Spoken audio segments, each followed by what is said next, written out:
Hey everyone, welcome to chemistry. Now, before we dive into what chemistry is all about, I wanted to ask you guys something. And I want you two guys to be very honest with me and yourselves. Did you guys use chemistry this morning? Like before you even started your day, did you use chemistry? And you might be thinking, well, I don't remember using any chemistry. I didn't pour anything into a test tube, I didn't mix any chemicals. Well, let me tell you something. You did use chemistry multiple times before you even left your house. Now, you might say, well, I don't remember using any chemistry. Well, see, that's where we need to change how you think about chemistry.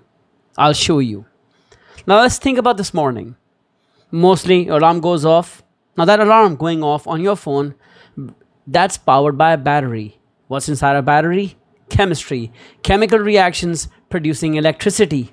That's chemistry right there. At night, when you charge your phone, that's the phone is actually converting the electricity into chemical energy. Now, you drag yourself out of bed. You go brush your teeth. That toothpaste, that's chemistry.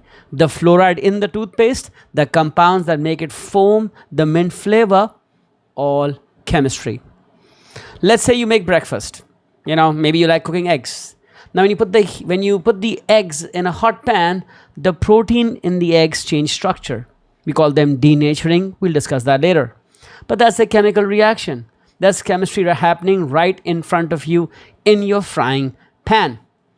You take a shower, the soap, the shampoo. These are carefully designed chemical compounds that interact with oils and water. That's chemistry. You get dressed, your clothes, whether they're cotton, polyester, whatever you wear, the fabrics are either natural polymers or synthetic polymers. Chemistry created those. Now you check your phone, the screen, that's made of special glass compounds. The electronics inside, semiconductors, all chemistry. The battery, well, I already talked about that. Now you might get in a car to come. The fuel of that car, whether it's petrol or diesel, or even these days electricity, it's all about chemistry. Combustion reactions or electrochemistry. So when I ask, did you use chemistry today? The answer is not just yes. The answer is, yeah, we use chemistry dozens of times before you even started your day. But here's the thing. Here's what makes chemistry so interesting. Most of the time, you don't even see it happening. The chemistry is invisible. It's happening at a level so small you can't see it with your eyes. But it's there. It's happening all the time. And by the end of this lesson, you're going to understand why things work the way they do. You're going to see the invisible. Now, chemistry is called something special. It's called the central science. You know why? Because chemistry connects to everything. And I mean everything. You want to become a doctor? You need chemistry. Your body is literally a bag of chemical reactions. Medicine, that's chemistry. How the drugs work, how diseases develop, all chemistry. You want to be an engineer? You think you might not need chemistry there? Wrong. Material science. Whether you're building bridges, airplanes, or computers, you need to understand the chemical properties of your materials. You want to be a chef? That's chemistry. Cooking is just chemistry you can eat. Yeah, right? Environmental scientist, climate change, pollution, renewable energy, all of that is chemistry. Even if you want to go into business or economics, like the oil industry, pharmaceutical companies, food production, you need to understand chemistry to understand those industries. Now that's why it's the central science. It connects to biology, physics, medicine, engineering, environmental science, even astronomy. Chemistry is the center of understanding how the world works, and so does the universe. Now, today is your first lesson in chemistry, at least with me. And I'm going to make you a promise. By the end of this lesson, you're going to understand something that took humanity thousands of years to figure out.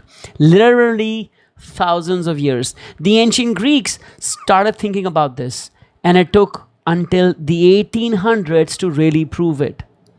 And lucky you're going to get it in one lesson. We're going to answer 3 big questions today. The first one is, what is chemistry? What are we actually studying? The second is, what is everything made up of? Like fundamentally, what's the stuff around us? And thirdly, why does stuff behave the way it does? Why is ice solid but water liquid, for example? And by the end of this, these questions are going to make perfect sense. All right, you ready? Let's go. All right, so let's get into what is chemistry. To understand what chemistry is about, we first need to understand something else. What is that? Well, that's matter. Chemistry is about matter. What is matter? Well, matter is literally anything that takes up space. So, anything that takes up space, which means it has volume, it has to take up space, and has mass. So anything that has mass and volume is called matter. Your thoughts don't have mass, don't take up space, they are not matter. But your brain takes up space and has mass, that's matter. The air we breathe, you might not see it, but it takes up space and it has some mass. Tables, matter. Chair, matter. The air, like you just mentioned, around you, matter. You can't see it, but it's there. It takes up space. That's why when you blow up a balloon, it inflates, because the air is now filling up the inside of the balloon. Now, you matter. You take up space. You have mass. Well, some of us more than others. But the pen, the phone that you have, the water bottle, what is something that, now think about it, what is something that has not mass?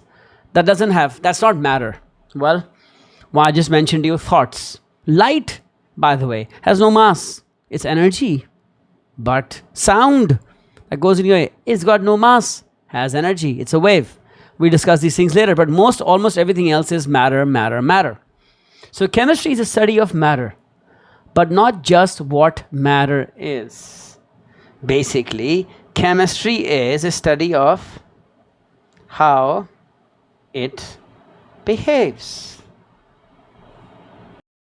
More specifically, and this is the important part, chemistry studies the properties of matter and how different types of matter react with each other. Let's break it down. Properties. Well, what are properties? It just means characteristics, features of how something behaves. Like, what does it look like? How does it feel? What does it do? And then reacts, which means change, transform, combine with other things. Now think about wood burning. You start with wood. Wood has matter. You light that on fire. Now, when you light that wood on fire, you end up with ash, smoke. That's also matter. But the wood has not transformed into ash. It has reacted. We call that a chemical reaction. Now, okay, so let's move on. Now, there are two kinds of properties, types of properties. In chemistry you'll come across. There are certain properties that can be clubbed together as called physical properties. And other properties are called chemical properties. Now, let's talk about physical properties. Physical properties are things you can observe and measure without changing what the substance is. For example, in the wood example, looking at the wood, holding the wood, putting that wood on a pan balance to weigh its mass. All of that, that'll give you its mass, its color, its weight, its volume. All of those are its physical property. Texture, mass, volume, you can say, density, which you can find out, like I said, color, and stuff like that. Chemical properties are not the same. Now, chemical properties are things that you end up, if you do it, you end up changing. Chemical are basically properties about the substance and its potential. So they are about, let me write this down. They are not about what they are, but they're about the potential of a substance. What can it do? The potential to transform into something new. Now, in our example of wood, remember, wood converted into ashes. That's a chemical property, chemical change. Now, let's talk about other properties. You could also have temperature. You could also have the state of matter. Like, for example, ice. Think about ice. When you, let's say, ice you put outside of the refrigerator, it is going to melt into water. But ice is solid and water is liquid, right? But it's the same substance. It's still what we call in chemistry H2O. It's still water in different form. Now we call this a physical change. This is a physical change because it's still water. And remember one thing, you can always go back here. So if you were to take the same water and put it back in the refrigerator, it can go back. Now that's a physical change. If you change a physical property, it's a physical change. But when you took the wood and you burnt it into ashes, that is a chemical change. And one way to tell that is I can never take the ashes and make it back into wood again. Because the wood, the structure changed. The carbon in wood is different from the carbon in ashes. And we talk about that obviously. And when you burn wood, it's not just ashes. Some of the wood becomes carbon dioxide and water. For those of you who know anything about burning fuels, most organic chemistry burns to give carbon dioxide and water. And that is irreversible. Right? You can't change it. So a chemical change, this is a chemical change. This is the physical change. And this is a chemical change. Chemical change is irreversible. A physical change, you can easily reverse it. That's the difference. And I need you to understand the two. Because this, generally, we represent through equations and reactions. This is what we're going to really study about. Things can change as their chemical properties and become completely new. Sometimes we want them to. Really, we do. And physical properties are, you could change them and they'll temporarily change and they can be reverted. So let's make this clear. Physical change is the same substance in a different form, usually reversible like ice melting.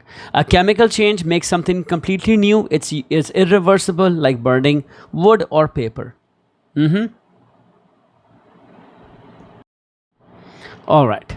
So let's wrap that up. Physical change, same substance, different form. Chemical, new substance entirely.